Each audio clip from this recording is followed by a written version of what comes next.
Hoy voy a pedirles que mantengan su Biblia abierta ahí, por favor, en Primera de Corintios, capítulo 15, versículos del 29 al 34.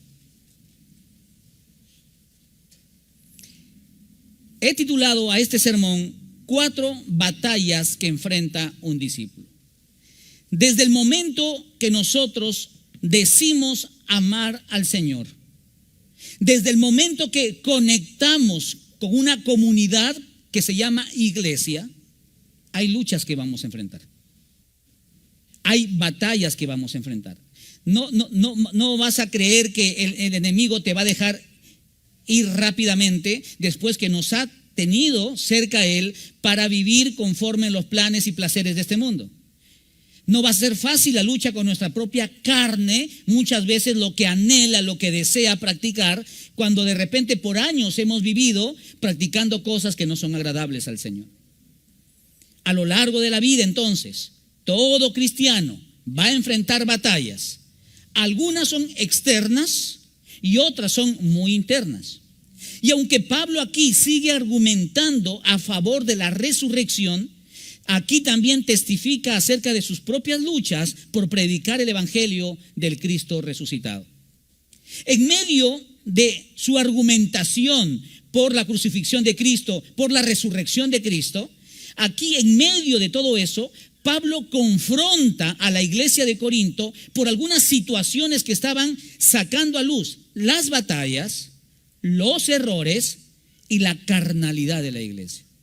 Pastor, ¿a qué te refieres cuando dices la carnalidad de la iglesia? Es decir, no vivir conforme al Espíritu, guiados por la palabra, sino vivir conforme mi carne me dicta, los apetitos de mi corazón, lo que muchas veces mi mente planifica y caigo en cosas porque tan engañoso es el corazón que nos engaña a nosotros mismos. Pablo concluye versículos 33 y 34 de este pasaje con una exhortación a la vida recta frente a la conducta aberrante de algunos cristianos del primer siglo. El ser cristiano no nos exime de tropezar. Pero una cosa es tropezar y caer en pecado y otra muy diferente es vivir en ese pecado. Es decir, practicarlo constantemente. Y a decir verdad, esa realidad del primer siglo, de la iglesia de Corinto, de la carnalidad de la iglesia, se ha venido repitiendo a lo largo de los años. Hijo, si le puedes ayudar, por favor. Así que vamos a ver estas 4 batallas que enfrenta todo discípulo, pero antes, acompáñeme, por favor, en unas palabras de oración. Padre, gracias, porque eres tú ministrando tu gracia sobre nosotros, tu misericordia que se renueva cada mañana. Y te pedimos, Señor, que hables a lo profundo de nuestro corazón. Estamos sedientos de ti, necesitados del Escrito está. Que tu palabra pueda regir, Señor, esos límites y esa dinámica de vida. Siendo para solteros o para casados, para varones o para mujeres, para adulto o para niño, tu palabra es pertinente a toda persona. Por favor, Señor, habla a nuestros corazones que lo necesitamos en Cristo Jesús. Y todos decimos, ¿cuántas batallas vamos a ver? Claro, ya lo leyó rapidito ahí usted. No me avive, ¿eh? Vamos con la primera. Vamos a tener que enfrentar errores doctrinales. En nuestro estudio de la palabra de Dios, muchas veces uno va a la palabra con prejuicios. Muchas veces la palabra no es el marco el texto no es el marco de referencia para nosotros. Muchas veces nosotros vamos a la palabra y nuestra mente es el marco de referencia. Porque alguna vez escuchamos a alguien decir esto, no, pastor, lo que pasa es que mis padres me inculcaron así, lo que sea.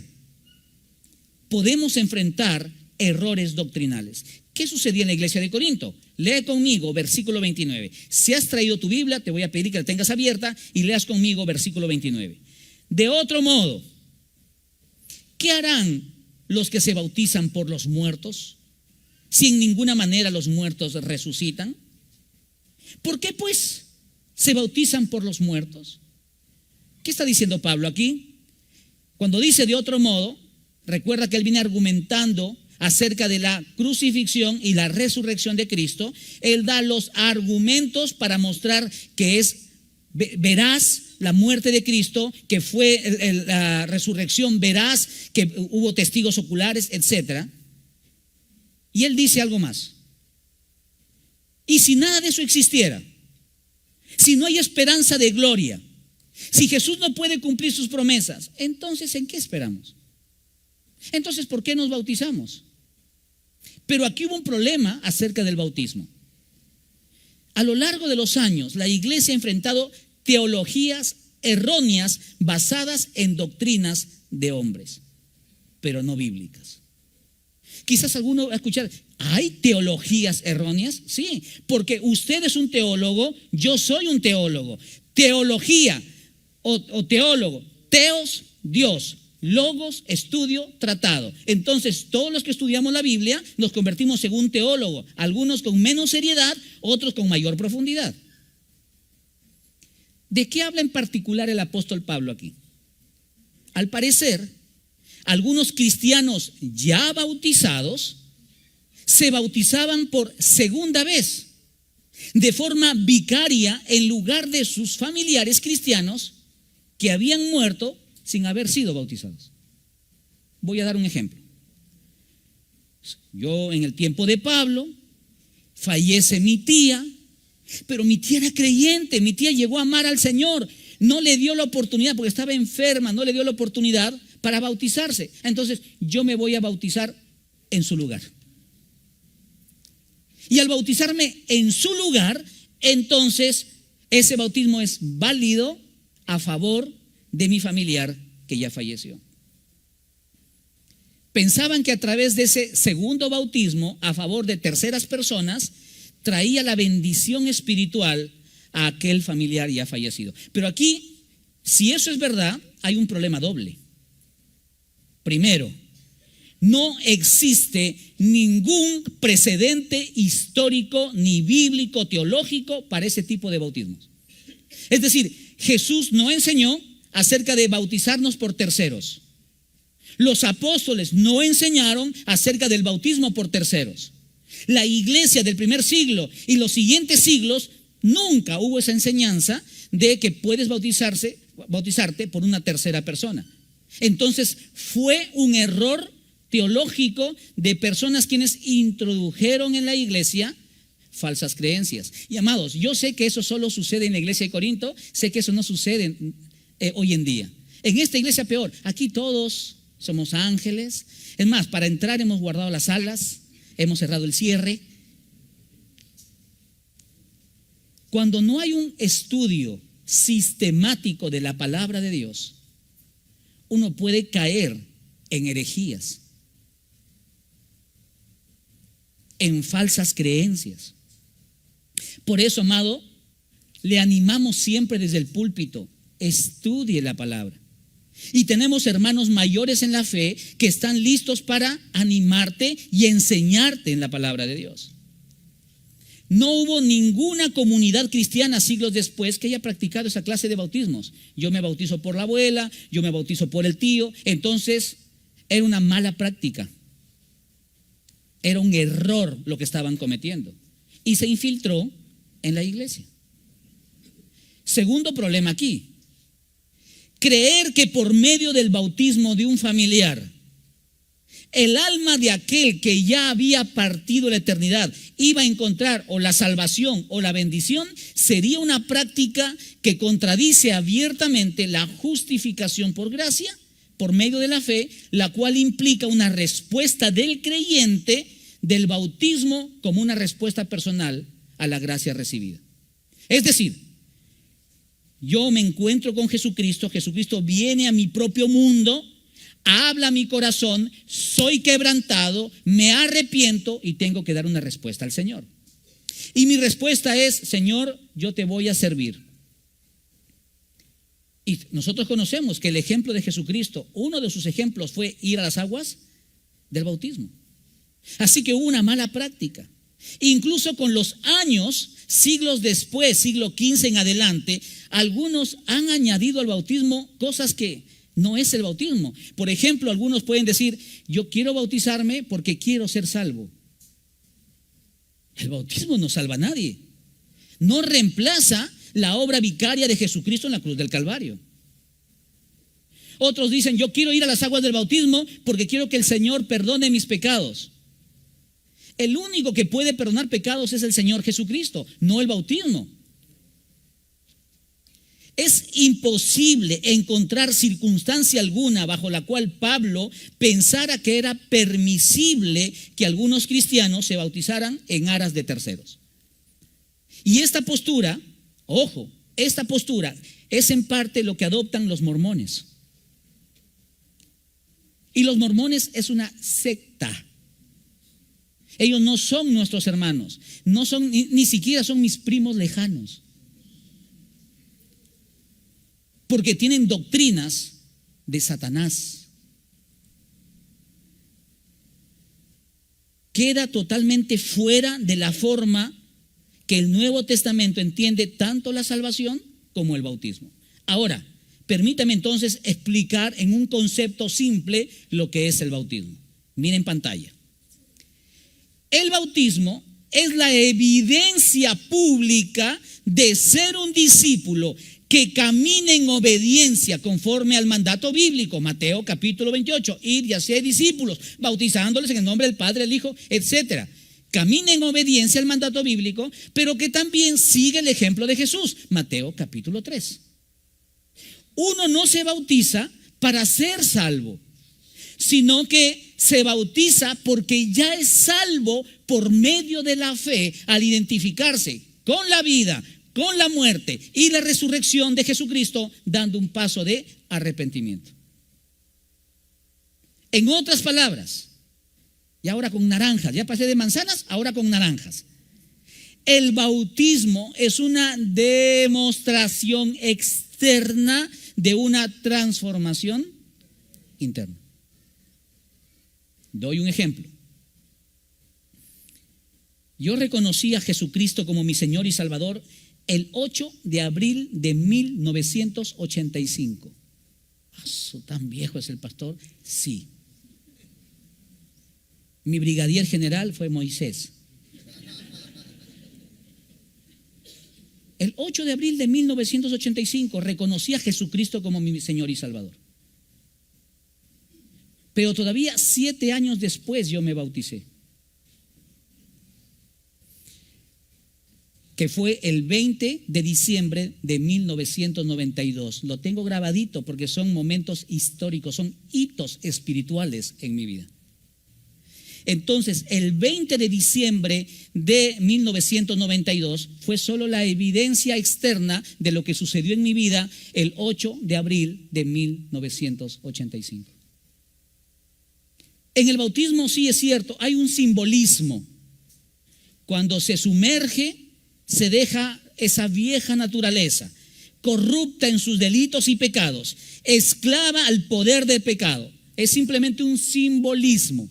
Uno deja esa vieja naturaleza y cuando emerge es el nuevo nacimiento, el simbolismo libre del poder del pecado, porque ahora tenemos la autoridad en Cristo Jesús para vivir para la gloria y alabanza de su nombre.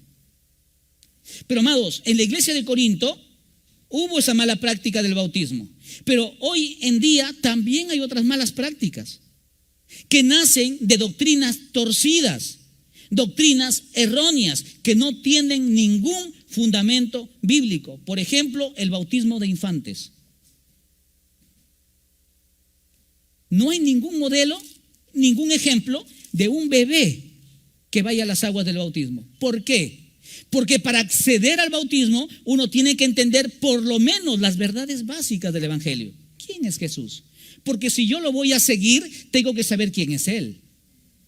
Segundo, entender muy bien qué es el pecado. Entonces entiendo que el pecado ha hecho una brecha que no me permite llegar al Padre. Tercero, entender que hay un paso que Dios ha establecido. Ese puente se llama Jesucristo. Entender la santificación, mi santificación posicional, lo que ahora yo soy en Cristo Jesús, que ahora soy hijo de Dios.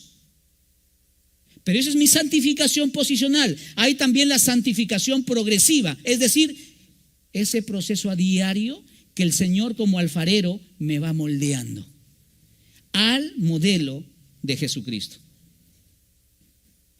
No vas a encontrar ninguna base bíblica acerca del bautismo de infantes, pero ¿se practica o no? Las oraciones a María. ¿Jesús enseñó las oraciones a su madre? ¿Alguno de los discípulos le oró a María? ¿Los padres de la iglesia establecieron eso? No. Y son errores doctrinales que a veces uno lo asume. ¿Por qué? No, porque mi abuela me dijo. Y amados, tú tienes toda la libertad para dudar de lo que el pastor está diciendo esta mañana. Pero la respuesta lo tiene la palabra. Porque para decir, ¿qué impide que me bautice? Lo que uno está diciendo es, he entendido el evangelio. El apostolado moderno. Tantos pastores que ya no se contentan con el cargo de ser pastores, sino ahora quieren ser apóstoles. Ya el otro año van a ser arcángeles.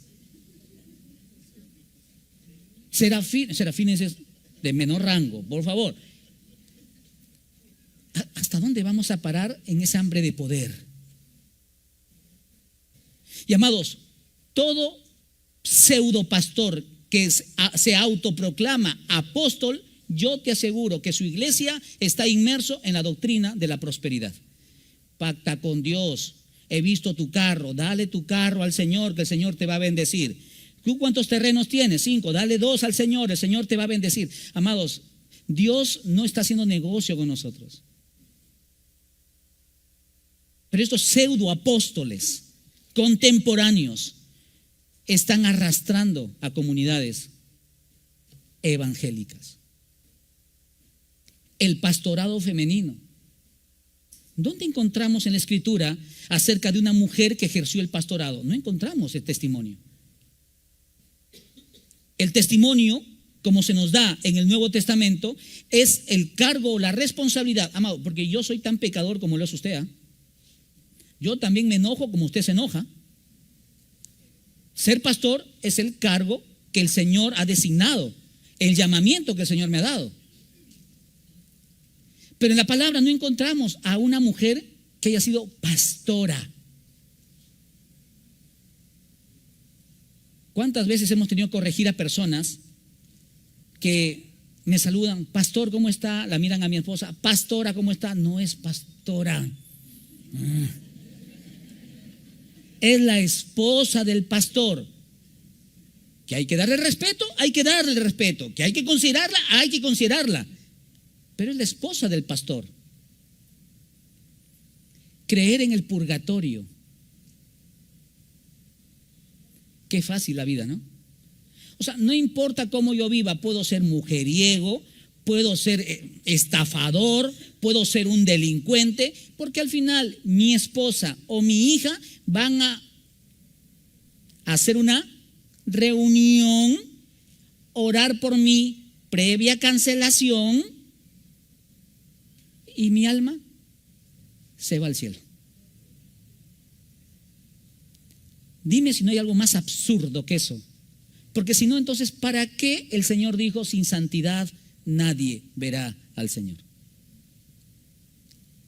Pero amados, la falta de estudio en la palabra nos puede llevar a cometer excesos.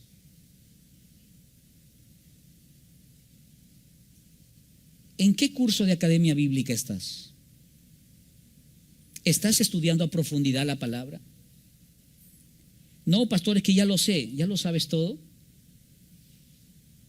Amados, cuidado con el orgullo. Porque si no estás en los cursos de academia bíblica, es una de dos. O no te interesa realmente Cristo y su palabra. O segundo, crees que nadie te puede enseñar en la vida. Permítame hacer una primera reflexión aquí. Y voy en el aspecto del bautismo. Pues todos sois hijos de Dios por la fe en Cristo Jesús. Yo te pregunto, ¿un infante de 1 año, año y medio, puede depositar su fe en Cristo Jesús? A la justa dice, papá. Todavía no tiene los conceptos básicos, no conoce la doctrina. Entonces, ¿cómo va a ser un hijo de Dios? ¿Es creación de Dios? Es creación de Dios. Pues todos sois hijos de Dios por la fe en Cristo Jesús, porque todos los que habéis sido bautizados en Cristo, de Cristo estáis revestidos. El bautismo es esa evidencia pública de ser un hijo de Dios, de ser un seguidor de Jesús. Ahora, amado, escúchame bien lo que voy a decir. Una cosa es estar revestido de Cristo y otra muy diferente es estar disfrazado de cristiano. Hoy, domingo 26 de octubre, aparentemente todos los que estamos aquí somos cristianos. ¿Por qué? Porque has venido el domingo a la iglesia. Porque cargas una Biblia. Porque sueltas unas monedas como ofrenda, entonces ya eres cristiano. Pero si tu vida difiere de lunes a sábado en lo que dice ser el día domingo, hay un gran problema. Porque la palabra nos dice, por sus frutos los conoceréis. Y amados, a lo largo de mi vida cristiana, porque tengo 40 años de cristiano, tengo casi 21 años como pastor, me he topado con gente que ha servido en ministerios, que se ha bautizado, que ha asistido a la iglesia, pero lo único que habían hecho en su vida es disfrazarse de cristianos. Porque sus frutos no evidenciaban ser un hijo de Dios. La primera entonces batalla que enfrentamos son errores doctrinales. Por ejemplo, el pensar que todos somos hijos de Dios, una falacia. Mas a todos los que le recibieron y creyeron en su nombre, les dio potestad de ser hechos a los que creen en su nombre. Segunda batalla, enfrentar persecución por causa del evangelio. Todo discípulo de Jesús, lamento tener que decirlo así, todo verdadero discípulo de Jesús, porque también hay falsos discípulos, todo verdadero discípulo de Jesús enfrenta persecución. Y si no estás enfrentando persecución o quizás oposición, algo está sucediendo, Nos estamos pareciendo tanto al mundo que quizás el mundo no está contra nosotros. Mira lo que dice la palabra del versículo 30 al 32. Mira en tu Biblia. ¿Y por qué nosotros peligramos a toda hora? Os aseguro, hermanos, por la gloria que de vosotros tengo en nuestro Señor Jesucristo, que cada día muero. Si como hombre batallé en Éfeso contra fieras. Lo que Pablo está diciendo acá es, o sea que todo lo que estoy sufriendo, todas las batallas que enfrento por predicar el evangelio, o sea, ¿tú crees que yo soy tonto? Que soy necio, por falacias voy a morir. Me han dado azotes, me han metido a la cárcel, me han apedreado, y tú crees que por una leyenda voy a morir. Como lo detalla en más de una ocasión, el ministerio de Pablo era una ronda constante de penurias y peligros de todo tipo. Y por eso incluso el versículo dice, a toda hora. Es decir, donde yo voy, mi cristianismo habla tan fuerte de que el mundo se opone a mi vida, se opone a mi familia, se opone a mi predicación, se opone a mi forma de ser, se opone a mi forma de pensar, porque yo no pienso como el mundo, yo vivo conforme a la palabra de Dios. Lo que Pablo quiso decir aquí es, todos los días enfrento la muerte. Los peligros eran a diario por predicar la palabra de Dios. Nosotros vivimos en un país que hay libertad para predicar la palabra de Dios. Pero recuerda que en el tiempo del apóstol Pablo, si algo no les gustaba, simple pues agarraban piedras, te agarraban a piedrazos y te sacaban muerto o semimuerto y te botaban a las afueras de la ciudad. Entonces lo que Pablo hizo es una evidencia de una fe basada en la esperanza en la resurrección de Cristo. Porque, amado, un creyente vive la vida mirando hacia el futuro. Cristo viene. Y cuando Cristo venga, todo será redimido. Y si me tocará sufrir y morir en el presente las cosas que tengo que vivir, lo vivo por amor a mi Señor. Porque mis ojos están puestos en la esperanza que es en Cristo Jesús. Pensemos, ¿por qué Pablo habría de exponerse al peligro si no hay futuro? Si no hay esperanza más allá de esta vida, sería absurdo, ¿no? Menciona algo más Pablo aquí. Dice, batallé en Éfeso contra fieras. Batallé en Éfeso contra fieras. ¿Que Pablo era una suerte de Ben-Hur? ¿Que Pablo pasó por el Coliseo romano? No. Lo que Pablo está usando aquí es un simbolismo, algo figurativo, mejor dicho. Se estaba refiriendo a la feroz oposición que enfrentó en esa ciudad, en Éfeso. Si quieres saber algo más de eso, en casa puedes leer Hechos capítulo 19 para que veas todo lo que él tuvo que enfrentar en Éfeso. Y permíteme decir algo acá y hacer un paréntesis. Todo pastor y predicador del evangelio tiene fieras alrededor. Fieras de los de adentro y fieras de los de afuera. Pero gloria sea el Señor, que Jesucristo es quien abraza a sus ovejas, que restaura a sus ovejas y que pelea por sus ovejas. Miremos un poco de lo que Pablo le tocó vivir. Segunda de Corintios, capítulo 11, versículos del 26 al 28, lo tenemos aquí en pantalla. Es Pablo hablando en caminos muchas veces, en peligro de ríos, peligro de ladrones, peligros de los de mi nación, peligros de los gentiles, peligros en la ciudad, peligros en el desierto, peligros en el mar, peligros entre falsos hermanos, en trabajo y fatiga, en muchos desvelos, en hambre y sed, en muchos ayunos, en frío y en desnudez, y además de otras cosas, lo que sobre mí se agolpa cada día, la preocupación por todas las iglesias. Un cristiano que realmente ama al Señor va a enfrentar oposición. A veces los primeritos son nuestra propia familia. Nuestra propia familia. A veces son los primeros en criticarnos, en juzgarnos. En muchos casos, hasta hermanos en la fe. Pablo corrió tales riesgos porque él había entendido el evangelio o porque tontamente creyó en algo que realmente no era verdad. Pablo estaba totalmente convencido de que él estaba muerto y resucitado con Cristo. Por eso que sin titubear pudo decir, para mí el vivir es Cristo y el morir es ganancia.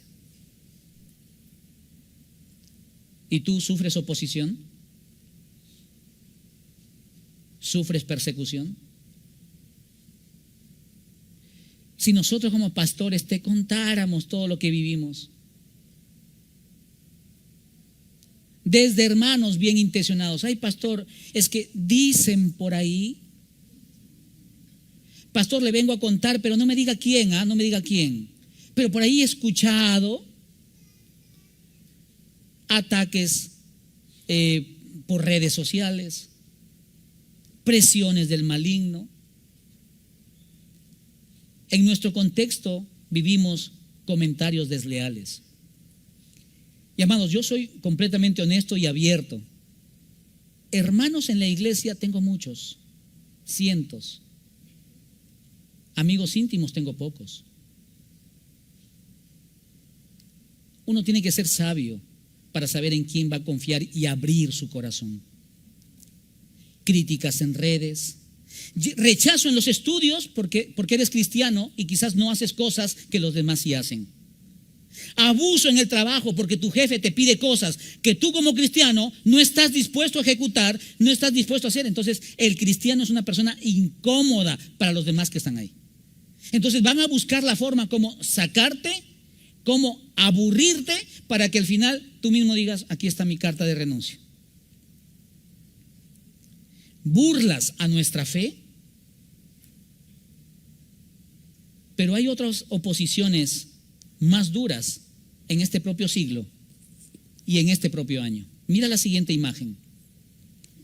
El 13 de febrero del 2025, hace unos meses atrás, militantes de las fuerzas democráticas aliadas acorralaron a 70 cristianos en República Democrática del Congo.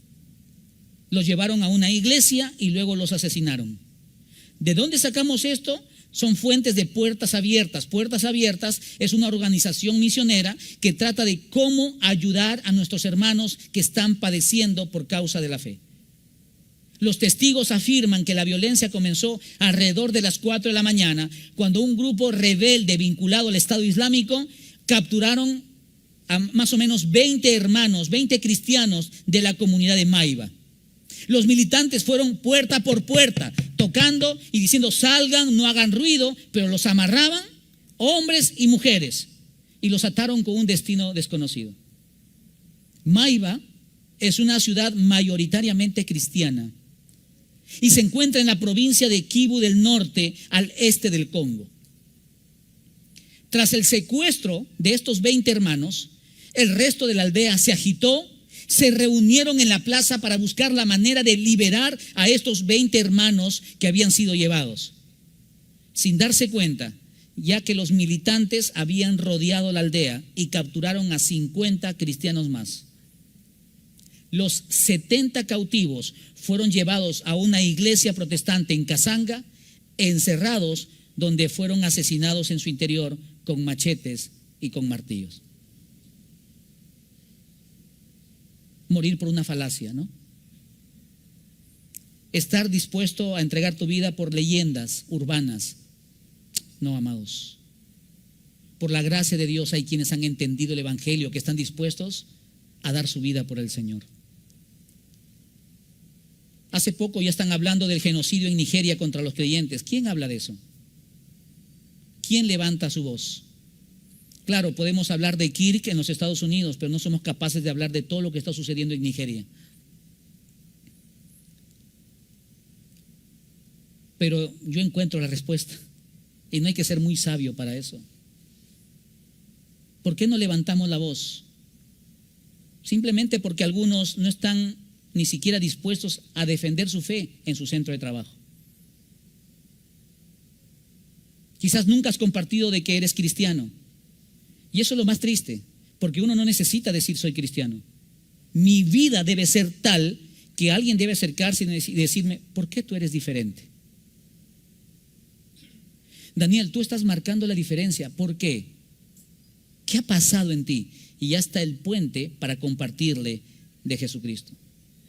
Si tú en tu centro de trabajo o en tu centro de estudios no has compartido que eres cristiano y nadie se ha dado cuenta, duda de tu cristianismo, porque probablemente los demás te están mirando como uno de ellos, como el que practica las mismas cosas, el que dice las mismas cosas, el que piensa las mismas cosas, el que se ríe de las mismas cosas. Y perdón si soy hiriente con lo que voy a decir, pero no tengo ningún temor en decirlo también. Dios perdone a los Judas modernos que venden a su Señor por intereses personales.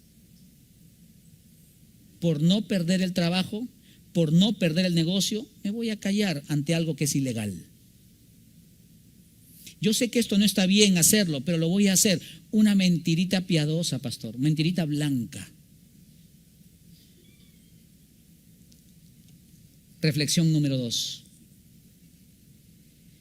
Algunos no se han puesto a pensar si morirían por Cristo. ¿Sabes por qué? Porque ni siquiera han empezado a vivir para Él. Si ni siquiera estás viviendo para el Señor, ¿qué te vas a poner a pensar? Y si algún día entraran a la iglesia con armas y nos dijeran todos los discípulos de Jesús van a morir, ni te hagas la pregunta si realmente no estás viviendo como un discípulo de Cristo. Tercera batalla que enfrentamos: las filosofías de este mundo. Ese adoctrinamiento que está pasando por las escuelas, por las universidades, y que muchas veces como padres o la iglesia misma no está alzando su voz para fundamentar a nuestros hijos. Lo dije en el curso de crianza bíblica. Cuando un hogar es sólido en su identidad en Cristo Jesús, las presiones sociales siempre serán débiles. Porque hemos aprendido y hemos entendido quién soy en Cristo Jesús. Mira lo que dice versículo 32. Versículo 32. Si los muertos no resucitan, comamos y bebamos, porque mañana moriremos. Quizás Pablo está usando aquí el sarcasmo, ¿no? O sea que, si Jesucristo no resucitó, o sea, si no hay una esperanza de gloria, o sea que todas las promesas que nos hizo cayeron en saco roto, entonces, amigos, ¿saben qué? Dediquémonos a lo que queramos. Practica lo que quieras en tu vida. Haz lo que se te apetece, lo que tu corazón dicta. Pablo aquí está citando Isaías capítulo 22, versículo 13, que dice así: y he aquí gozo y alegría, matando vacas y degollando ovejas, comiendo carne y bebiendo vino, diciendo: comamos y bebamos, porque mañana moriremos. Ese era el pensamiento epicúreo. Porque recuerdan que ellos hacían una dicotomía entre lo que es el cuerpo y lo que es el alma. Te voy a dar un ejemplo, porque quizás algunos dicen, pero más o menos ¿cómo se da? Fue triste escuchar creo que fue como hace 8 o 10 años atrás. Le estaban haciendo una entrevista a José Luis el Puma Rodríguez. Era una mujer la que estaba entrevistando y le hacía muchas preguntas. Y una de las preguntas fue: José Luis, tú tienes la fama de ser un don Juan. ¿Cuántas mujeres has tenido en tu vida? Y él decía, bueno, no recuerdo el número. Serán tantas que no recuerdo el número. Pero eso no fue la pregunta que era triste, sino es la siguiente. Y la reportera le dijo: ¿y tu esposa? ¿Qué dice tu esposa acerca de esto? Y ahí vino la respuesta de él. Ella sabe que con este cuerpo yo puedo hacer lo que quiera, pero mi corazón le pertenece a ella. Ay, qué bonito, Di.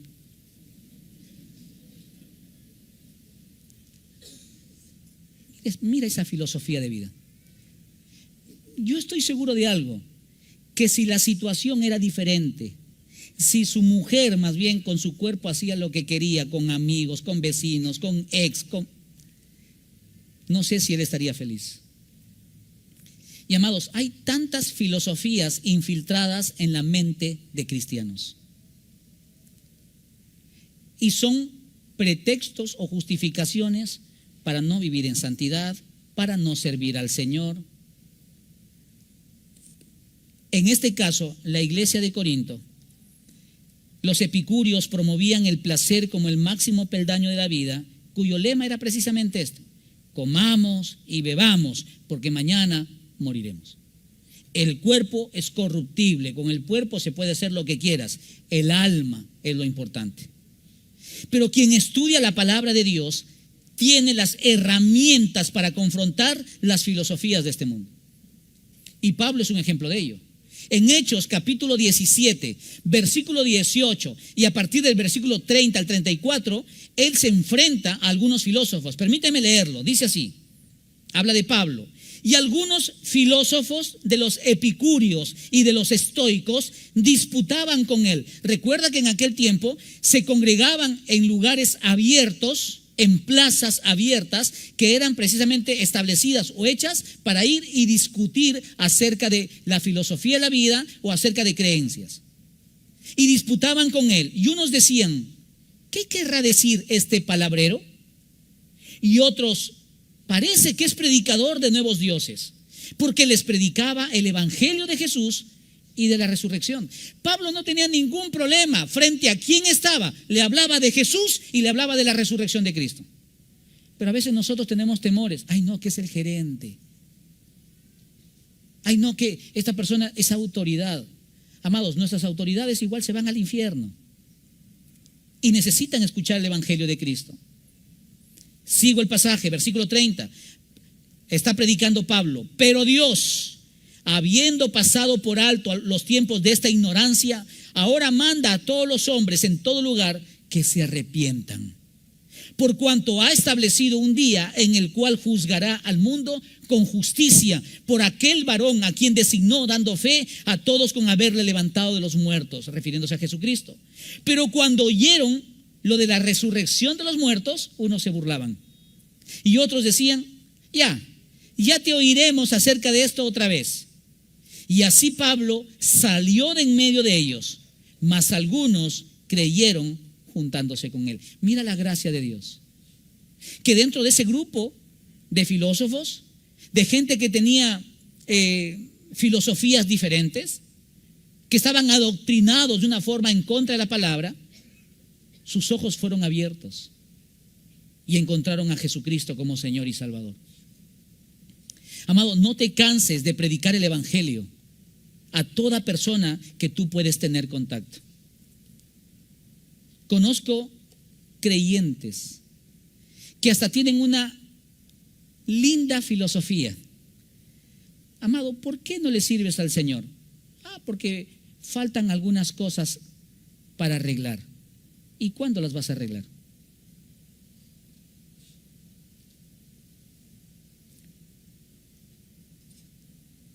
Plutarco, quien fue un filósofo, historiador y biógrafo griego famoso, él precisamente escribe, y sus escritos eran antiepicúreos.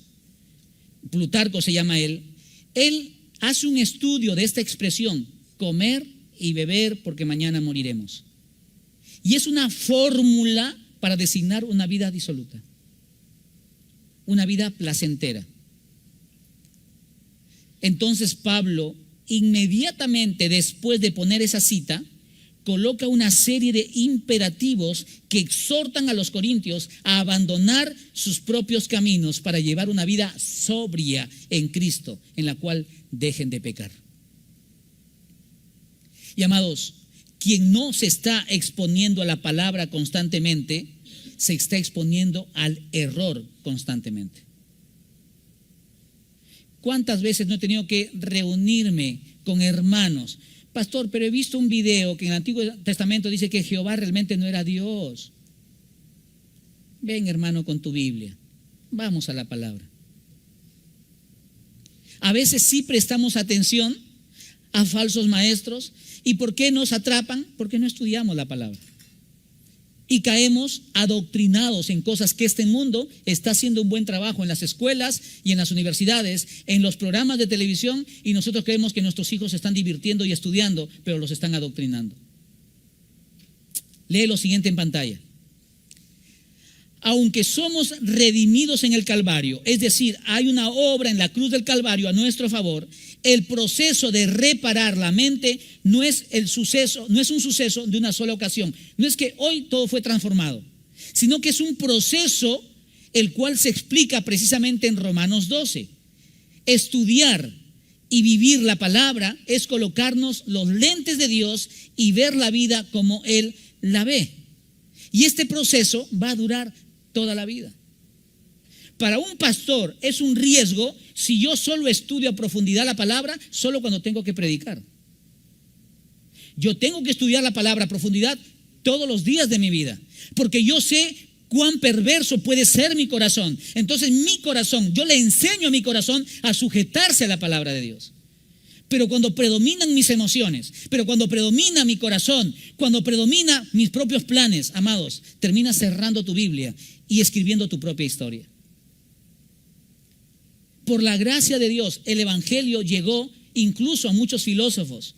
Por ejemplo, en la época medieval tenemos ahí Agustín de Hipona, Tomás de Aquino, filósofos quienes escribieron en su tiempo, pero llegaron a abrazar su fe en Cristo Jesús. En la era moderna, René Descartes, Blaise Pascal. En la etapa contemporánea tenemos a Alvin Plantinga, John Lennox. Tenemos algunos videos de ellos. Mira los videos de John Lennox, las exposiciones que hace a nivel de ciencia también. Un lindo escritor que le encanta a mi papá y a mí se llama Francis Schaeffer. Él es artista y también es filósofo. Él dice lo siguiente, creyente, él dice lo siguiente: el señorío de Cristo sobre toda la vida significa que en el cristianismo no hay esferas platónicas, no hay esas dicotomías. No hay la dicotomía o jerarquía entre el cuerpo y el alma. Dios hizo tanto como el alma y el cuerpo, y la redención es para el hombre en su totalidad.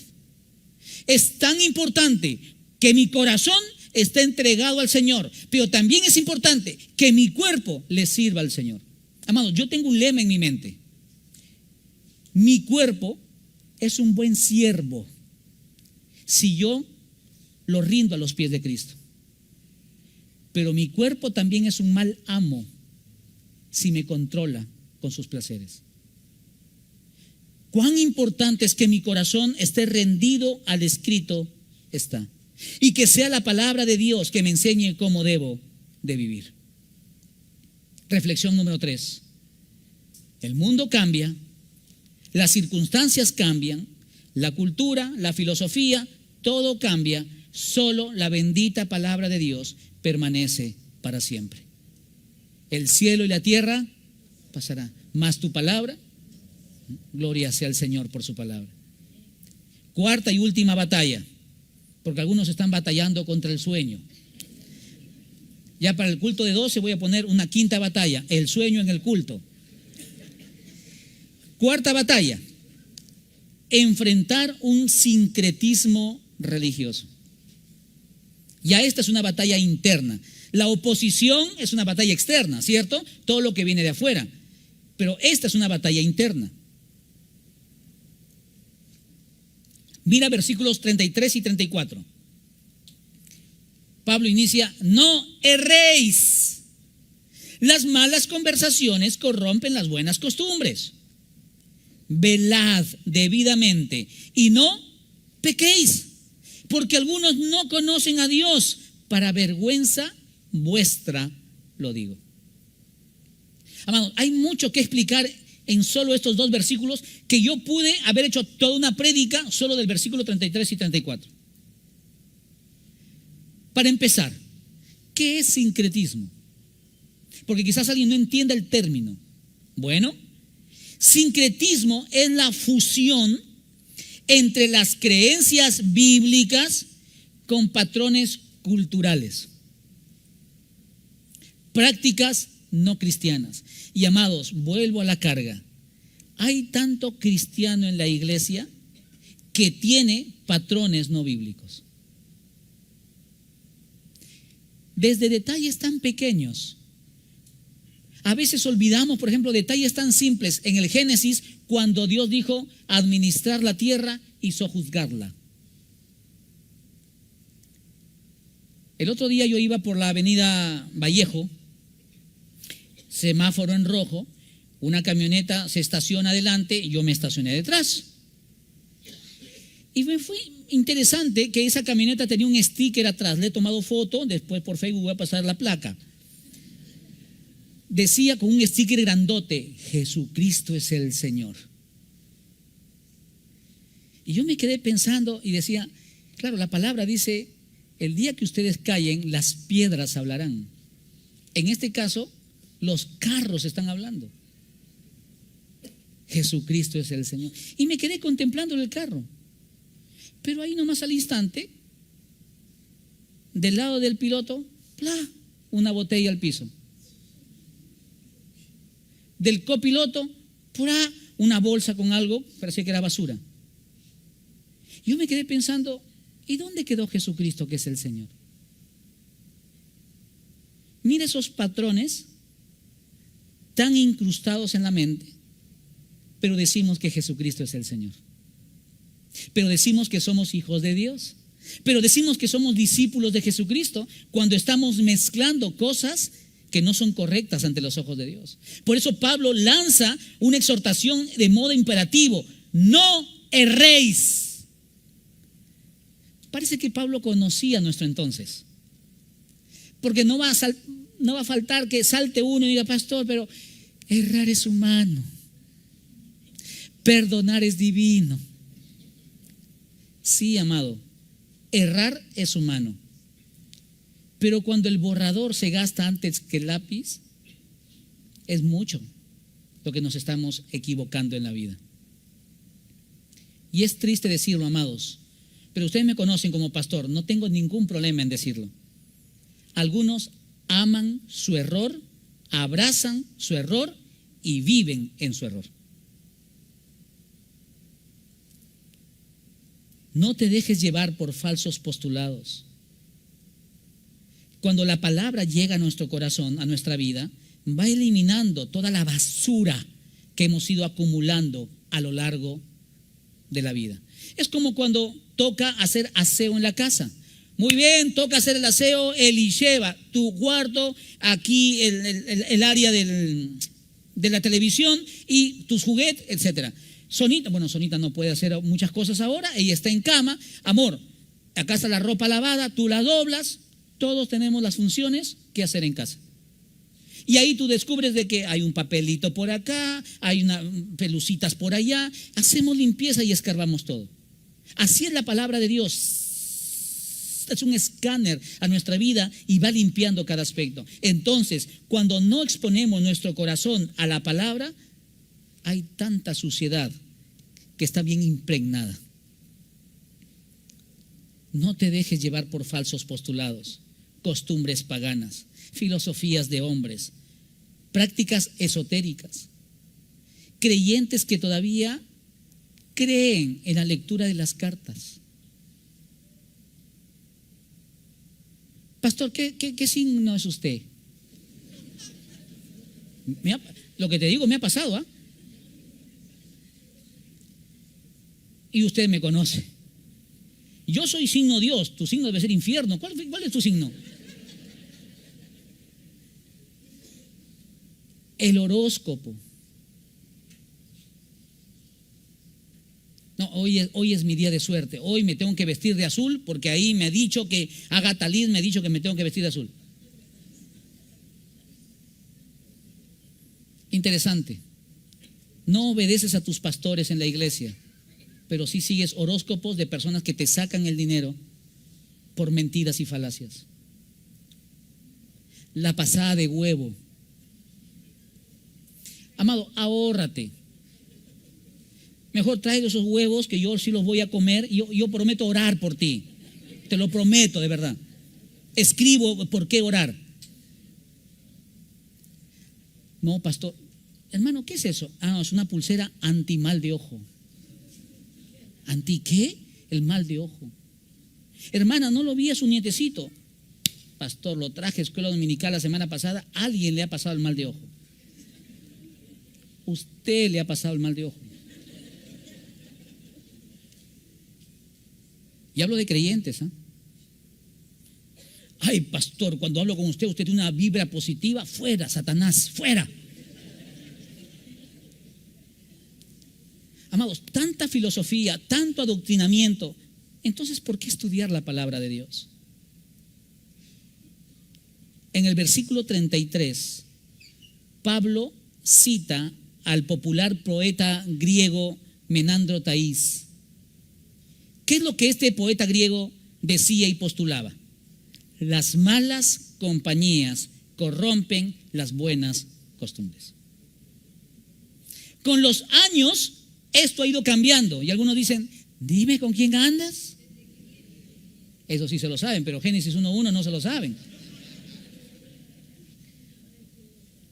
Este era un proverbio común en el mundo antiguo. Las malas compañías corrompen las buenas costumbres. Terminas hablando como ellos hablan, terminas pensando como ellos piensan.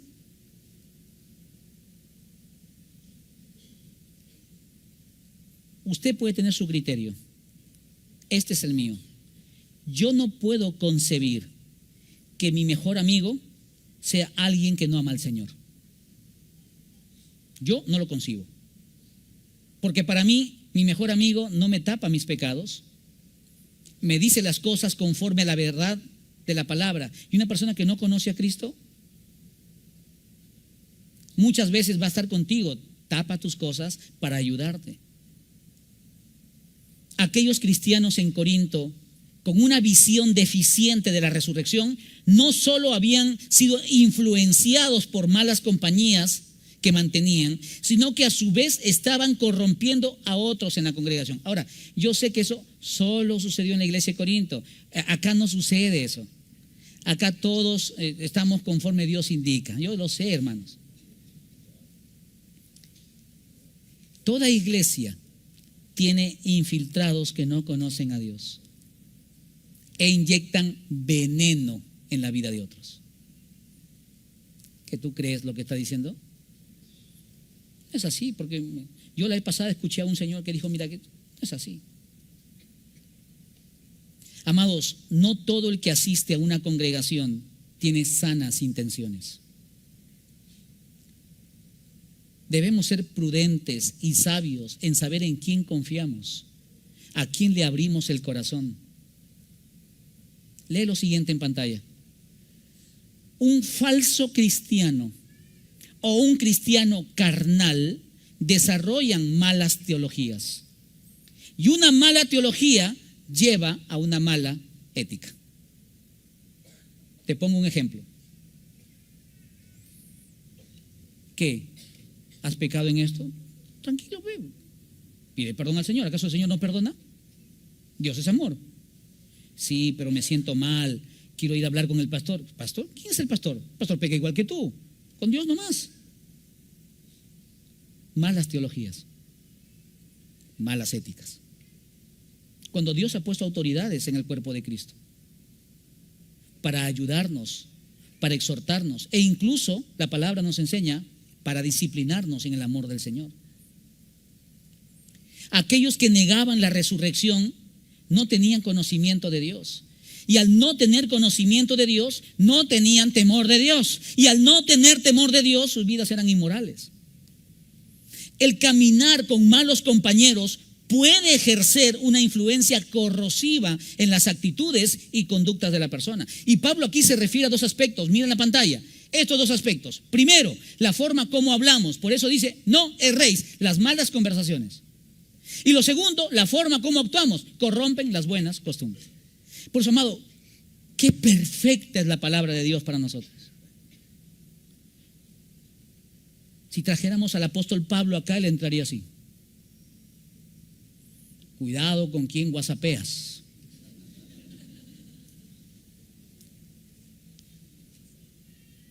¿Cómo hablas cuando estás con gente que no ama al Señor? Cuando no está tu pastor, cuando no están tus hermanitos de la célula, ¿cuál es tu vocabulario? ¿Cuáles son tus actitudes cuando nadie te ve? Por eso, amados, y con toda libertad, la mejor forma de saber si un pastor es un siervo, pregúntale a su esposa, pregúntale a sus hijos. Esa es la mejor forma de saber si realmente sirve al Señor. Acá pararnos 45 minutos, 50 minutos, hacer un par de chistes puede ser agradable para todos. Estos dos imperativos finales sugieren que la mala compañía trae corrupción. Y es verdad, pues, algunos prefieren las malas compañías. Termina el culto, disculpen la versión, salen cueteados. Pero sí tienen tiempo para estar con amigos, haciendo bromas, solo Dios sabe de qué índole. Sí te puedes reunir para hacer cosas que no son correctas y conversaciones que no son debidas. Amados, Dios no busca discípulos perfectos, busca cristianos íntegros. Se puede ser un hombre piadoso en medio de un mundo impío. Sigamos el modelo de Jesús. Sigamos el modelo de Jesús. Y yo te digo una cosa, amigo o hermano. Por la gracia de Dios, yo tengo amigos en esta congregación que son de bendición para mi vida, que me dicen las cosas que me tienen que decir. Me respetan como pastor y en ese respeto como su pastor me dicen las cosas. Pastor, yo no estoy de acuerdo. Dani, otros que son más avesados, Nicho, y me dicen las cosas. Esto no me parece, esto creo que no es correcto. Yo creo que algunos tienen una falsa idea de lo que es un discípulo. Piensan que ser un discípulo es asistir al templo. Ser un discípulo es cargar una Biblia. Ser un discípulo es venir y cantar. No puedo decir adorar, porque la adoración no es el canto. La adoración es la vida que se ha rendido a los pies de Cristo. ¿Sabes lo que es la santidad y que sin santidad nadie verá al Señor? ¿Estás sirviendo al Señor con algún pecado oculto? ¿Con algunas prácticas que no son correctas y que tú las sabes, pero así le estás sirviendo al Señor y que no confiesas o no hablas porque te da vergüenza que se enteren? Amados, vergüenza nos debe dar pecar, no confesar. Estás cantando al Señor, pero no adorando al Señor. Amada iglesia, Dios no nos ha salvado para seguir viviendo de la misma forma. R.C. Sproul dijo lo siguiente: cuidado, no sirve de nada tener la doctrina correcta y seguir viviendo una vida impura.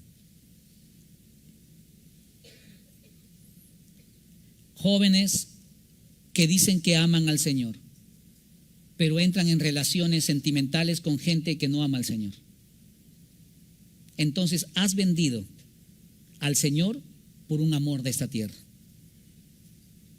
Adultos que dicen amar al Señor, pero que no le sirven al Señor. Yo lo he dicho N veces, yo no entiendo a alguien que diga que es un discípulo que no le sirve al Señor, que no sirve a su iglesia local. Pero pastor, ¿por qué todos somos parte de una familia, amados? Y yo le sirvo a mi familia y también sirvo a mi familia espiritual en la iglesia. Debemos cuidar lo que ven nuestros ojos, lo que nuestros oídos escuchan, lo que nuestro corazón anhela, lo que expresan nuestros labios y lo que maquina nuestra mente. Si la palabra no está en mi vida, amados, yo estaría ya muy distante del corazón de Dios. Y presten atención con lo que viene a continuación en pantalla. David derrotó a Goliat, pero perdió ante Betsabé. Nuestros verdaderos gigantes son los deseos que aún no hemos renunciado y clavado en la cruz de Cristo. Públicamente era el más grande guerrero. Le aplaudieron a David. Empezaron a hacer cantos a David. Él mata a 10,000 porque mató a un gigante. Pero en privado, en una azotea, no había nadie con él. En privado, sus ojos se desviaron. Lo que no renuncias y llevas clavado a la cruz de Cristo se va a convertir en tu Dios. Amados, con nuestra carne no se negocia. Se la mata rindiéndonos a los pies de Cristo, llevando cautivo todo pensamiento a los pies de Cristo. Por eso Pablo dice, velad, imperativo, que significa estar despierto, abre bien los ojos. Hay tantas situaciones que tú te puedes meter por necio, pero también hay situaciones fuera, batallas externas que se te van a presentar en el camino. Velad, atento con lo que está sucediendo, una exhortación seria para despertarnos de nuestro letargo espiritual. Y amados, hay tanto creyente dormido en su vida espiritual, que está cayendo en pecado tras pecado tras pecado y justifica su pecado. Que él, que ella, que usted, que Dios. Y en lugar de venir con un corazón entregado, decir, yo hice esto, caí en esto, practiqué esto. Yo le he contado varias veces. En uno de los viajes a Cajamarca, yo iba conduciendo, mi papá al costado, en la parte de atrás estaba mi esposa y mi hija, me quedé dormido, les he contado a ustedes. Por la gracia de Dios, escuché que el carro pitaba, ya yo había invadido el otro carril y era un carro que estaba muy cerca a mí. Y por la gracia de Dios pude desviar y salir del camino que tuve que frenar porque me quedé asustado y empecé a sudar. Lo mejor que podría suceder es que yo me mate solo. Pero mi letargo, o por dormirme en el camino, pude llevar a mi padre y a mi familia directa a la muerte. Nunca pienses que tus coqueteos y juegos con el pecado solo te van a afectar a ti. Siempre afectan a más personas de lo que tú imaginas. Si yo tengo una caída moral,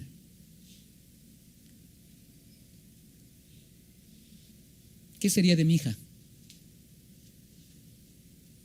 Porque entiendo que algunos la van a abrazar para decirle estamos contigo, pero entiendo que algunos la van a mirar y se van a reír y señalar, mira a tu papá. ¿Qué sería de mi esposa? La iglesia va a continuar, pero muchos quedarían afectados también en el cuerpo de Cristo. Usted ora por mí, ore por mí, amado, porque enfrentamos batallas muy serias y muy duras. Si uno pestañea al conducir, va a ocasionar un accidente. Lo mismo es en la vida espiritual. Qué irónico, mira cómo Pablo le escribe a la iglesia. Pablo no le está escribiendo a incrédulos, Pablo no le está escribiendo a gente que no conocía a Cristo, Pablo le está escribiendo a la iglesia y le dice, velad debidamente, es decir, no están prestando atención, no están inmersos con todo su ser en las cosas espirituales. Amados, yo sé que hay gente que viene aquí por cumplir, hay gente que viene aquí por acompañar, su corazón no está en este lugar, su cuerpo está, su corazón está muy lejos.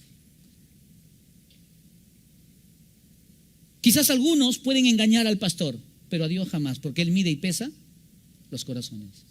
Velad debidamente, están descuidando su vida espiritual y no pequéis, que el descuido nos lleva a pecar. Fácil, amado, la ecuación es simple. Yo me descuido en mi vida espiritual, voy a pecar. Si no me descuido en mi vida espiritual, voy a luchar con esa vieja naturaleza que quiere florecer o situaciones alrededor. Y triste que Pablo tenga que decirle a la iglesia porque algunos no conocen a Dios. Amados, el pecado siempre revela la falta de temor a Dios. Yo les he dicho a ustedes, creo que fue en el curso de crianza bíblica, que cuando algo yo practicaba en mi juventud, en mi vida, mi papá se sentaba para corregirme. Él nunca me dijo, ¿por qué nos haces quedar mal? Mi padre, pastor de la iglesia. Y ahora Daniel van a hablar de nosotros. Nunca me dijo eso. Siempre se sentaba y me decía, ¿por qué tuviste en poco la palabra del Señor?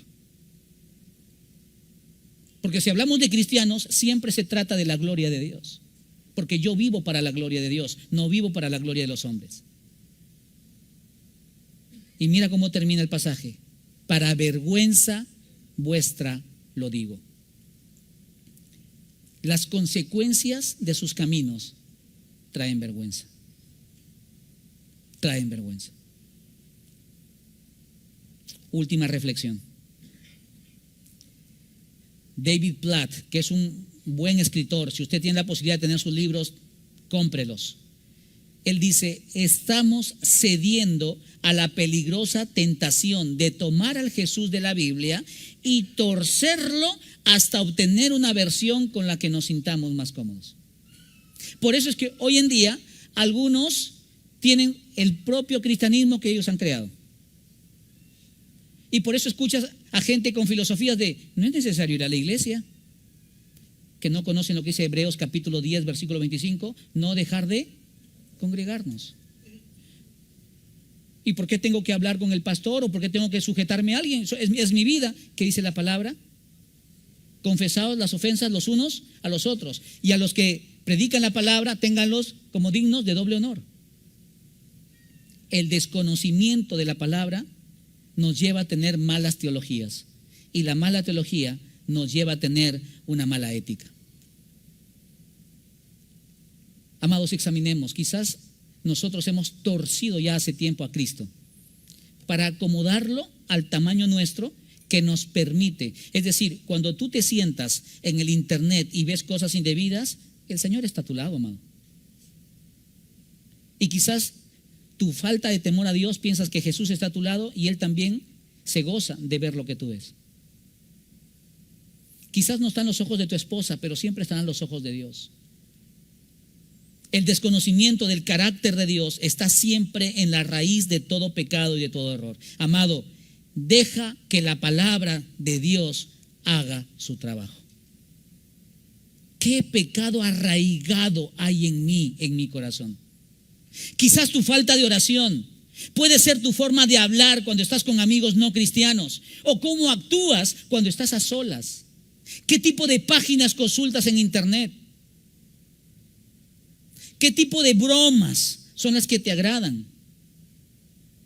¿Qué prácticas de piedad nos falta cultivar? O sea que, pastor, mis amigos solo tienen que ser usted y el cuerpo pastoral. O sea, no me puedo reunir con nadie. Si piensas así, no has entendido el mensaje. Y lo describo en esta siguiente expresión en pantalla. Tener amigos no cristianos no es malo. No. Con naranjas y manzanas. No es malo. No. Malo es no ser cristiano cuando estamos con amigos no cristianos. Porque cuando estás en esa fiestita, porque cuando estás en esa reunioncita, porque cuando estás en esas bromas, en estas reuniones, en estos grupitos, y ellos saben que tú eres cristiano o cristiana, dirán, así son los cristianos. La única diferencia es cargar una Biblia, golpearnos el pecho e ir el domingo al templo. Y es más, amado, algunos pensarán así. Mira, si eso es ser cristiano, prefiero no serlo. Para ser hipócrita, ir ahí, golpearme el pecho, hacerme el santurrón y después vivir, mejor no ir y me ahorro el domingo, me voy a pasear, me voy al campo. Lo que tú creas o crees acerca del futuro te lleva a decidir cómo vivir el presente. Una cosa sé, Cristo te libera de la esclavitud del pecado y garantiza su futuro con Él en una vida en la cual ni el pecado ni la muerte tendrán poder alguno sobre nosotros. Al Señor sea la gloria por siempre. Padre, gracias por tu palabra, por desafiarnos en estas batallas que nos toca enfrentar. Y gracias, Señor, porque podemos confiar plenamente en ti. Eres un Dios de promesas y eres en tu carácter fiel que cumple sus promesas. Ayúdanos a recordar, Señor, que podemos caminar de la mano contigo cuando tu palabra nos guía, Señor. ¿Con qué limpiará el joven su camino? Con guardar tu palabra. Danos temor reverente, no miedo, temor reverente para caminar en obediencia. Que la gente alrededor nuestra pueda ver los cambios de lo que fuimos a lo que somos. Entonces, cuando ven ese cambio, podrán adorar al Cristo de la gloria porque verán su obra en nuestras vidas. Señor, permite que esta comunidad, esta iglesia, no trabajemos para ser la mejor iglesia porque no nos importa el aplauso ni la gloria del hombre. Anhelamos ser una iglesia fiel para que cuando llegue el final de los tiempos podamos mirarte a los ojos y tú decirnos, ven, buen siervo fiel. En lo poco has sido fiel, en lo mucho te pondré. Entra en el gozo de tu Señor. Y si van a venir más batallas, podemos enfrentarlas, porque mayor es el que está en nosotros que el que está en el mundo. Gracias, Señor Jesús. Te amamos, Señor Jesús. A ti sea la gloria. Amén y amén.